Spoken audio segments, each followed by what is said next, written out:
ഭരണഘടന അംഗീകരിച്ചതിന്റെ 75ാം വാർഷികാഘോഷങ്ങൾക്ക് ഇന്ന് പാർലമെന്റിൽ തുടക്കമാകും. പഴയ പാർലമെന്റ് മന്ദിരത്തിലെ സെൻട്രൽ ഹാളിൽ നടക്കുന്ന ചടങ്ങിനെ രാഷ്ട്രപതി ദ്രൗപദി മുർമു അഭിസംബോധന ചെയ്യും. അതേസമയം ചടങ്ങിൽ ഇരു സഭകളിലെയും പ്രതിപക്ഷ നേതാക്കൾക്ക് സംസാരിക്കാൻ അവസരം നൽകണമെന്നാവശ്യപ്പെട്ട് പ്രതിപക്ഷ എംപിമാർ ലോക്സഭാ സ്പീക്കർക്ക് കത്ത് നൽകിയെങ്കിലും അംഗീകരിച്ചില്ല. അബ്ദുൾ റഷീദ് വിവരങ്ങൾ നൽകാനുള്ളത്. റഷീദ്, ഇന്നത്തെ ചടങ്ങുകൾ എങ്ങനെയൊക്കെയാണ് ക്രമീകരിച്ചിരിക്കുന്നത്? അടുത്ത ദിവസങ്ങളിലെ പരിപാടികൾ കൂടി അതിന്റെ ക്രമീകരണം കൂടി എങ്ങനെയാണ് എന്നറിയേണ്ടതുണ്ട്. ഒപ്പം എംപിമാർക്ക് സംസാരിക്കാനുള്ള അവസരം നിഷേധിച്ചതിന് രാഷ്ട്രീയമായ വിമർശനങ്ങളുണ്ട്. എങ്ങനെയാണ് അതിന്റെ വിലയിരുത്തൽ?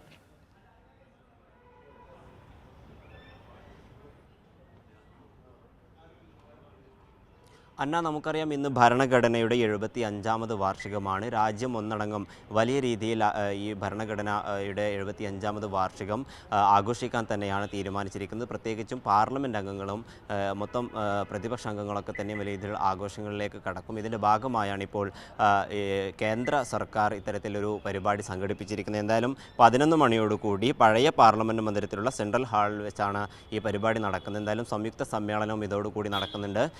നേരത്തെ സൂചിപ്പിച്ചതുപോലെ തന്നെ പ്രതിപക്ഷ അംഗങ്ങൾക്കും ഒപ്പം പ്രത്യേകിച്ചും ലോക്സഭാ പ്രതിപക്ഷ നേതാവ് രാഹുൽ ഗാന്ധി അടക്കം സംസാരിക്കുന്നതിലടക്കം വലിയ രീതിയിലുള്ളൊരു വിമുഖത കേന്ദ്ര സർക്കാരും ഒപ്പം BJP നേതാക്കളൊക്കെ തന്നെയും ഉയർത്തിയിരുന്നു.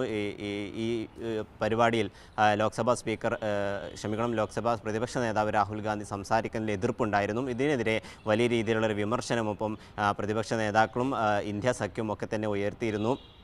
എന്തായാലും 11 മണിയോട് കൂടിയാണ് ഈ പാർലമെൻറ്റിൽ പഴയ പാർലമെൻറ്റ് മന്ദിരത്തിലെ സെൻട്രൽ ഹാളിൽ വെച്ച് ഈ പരിപാടിക്ക് തുടക്കം കുറിക്കുന്നത്. എന്തായാലും രാഷ്ട്രപതി ദ്രൗപദി മുർമു രാജ്യത്തെ അഭിസംബോധന ചെയ്യും. ഒപ്പം പ്രധാനമന്ത്രിയും മറ്റു നേതാക്കളൊക്കെ തന്നെയും ചടങ്ങിൽ പങ്കെടുക്കുന്നുണ്ട്.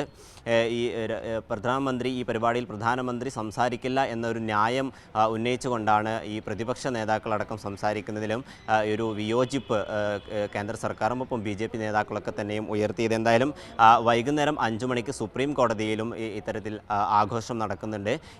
ഈ പരിപാടിയിലായിരിക്കും പ്രധാനമായും പ്രധാനമന്ത്രി സംസാരിക്കുന്നത്. എന്തായാലും നേരത്തെയും ഈ ഭരണഘടന തെരഞ്ഞെടുപ്പുകളിലൊക്കെ തന്നെയും വലിയ വിഷയമായിരുന്നു. പ്രത്യേകിച്ചും ഭരണഘടനയെ ആക്രമിക്കുന്ന തരത്തിലുള്ള പ്രവർത്തനങ്ങളാണ് ഇന്ത്യ സഖ്യവും കോൺഗ്രസും നടത്തിയതെന്ന ഒരു അവകാശവാദം നേരത്തെ BJP ഉന്നയിച്ചിരുന്നു. വിവിധ സംസ്ഥാനങ്ങളിലെ തെരഞ്ഞെടുപ്പുകളിലൊക്കെ തന്നെയും വലിയൊരു വിവാദമായിരുന്നു ഈ ഇന്ത്യൻ ഭരണഘടന.